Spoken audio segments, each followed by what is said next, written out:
আসসালামু আলাইকুম। আপনারা আছেন 15 মিনিট জব স্কুলের সাথে। তো এতদিন 15 মিনিট জব স্কুলের সাথে থাকার জন্য আপনাকে অনেক ধন্যবাদ। যেহেতু গত 3-4 দিন আগে আমাদের 18তম শিক্ষক নিবন্ধনের প্রিলি রেজাল্ট দিয়েছে, যারা যারা পাশ করছেন তাদেরকে অনেক ধন্যবাদ। তাদের জন্য এখন বড় চ্যালেঞ্জ হলো 18তম শিক্ষক নিবন্ধনের লিখিত পরীক্ষা।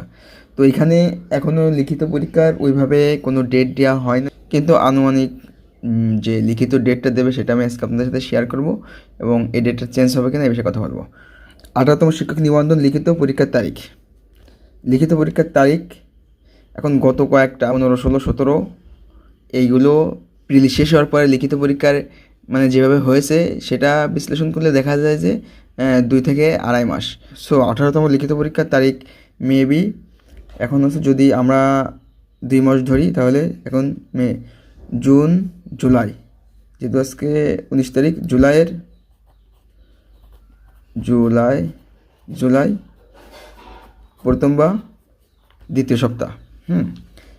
তাহলে লিখিত পরীক্ষা 18তম লিখিত পরীক্ষা হওয়ার সম্ভাবনা বেশি জুলাইয়ের প্রথম ও দ্বিতীয় সপ্তাহ।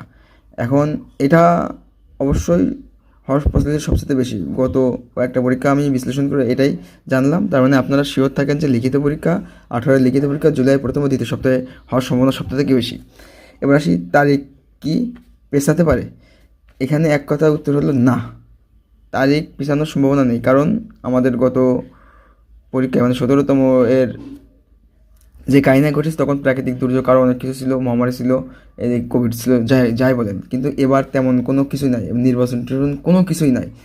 সো জুলাইয়ের প্রথম দ্বিতীয় সপ্তাহ বাদে আপনার এই লিখিত পরীক্ষার তারিখ চেঞ্জ হওয়ার কোনো পসিবিলিটি নেই। সো আপনারা ধরেই নিন জুলাইয়ের প্রথম বা দ্বিতীয় সপ্তাহে 18তম নিবন্ধন লিখিত এর পরীক্ষা অনুষ্ঠিত হবে। আপনাদের জন্য বড় সুখবর হলো 18তম যে পরীক্ষা, এখান থেকে টোটাল নিয়োগ হবে প্রায় 90 থেকে 80 হাজার। এই যে 90 থেকে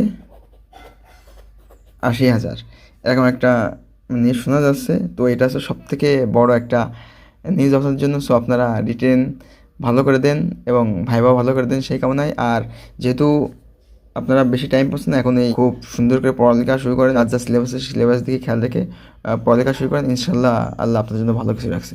আল্লাহ হাফেজ।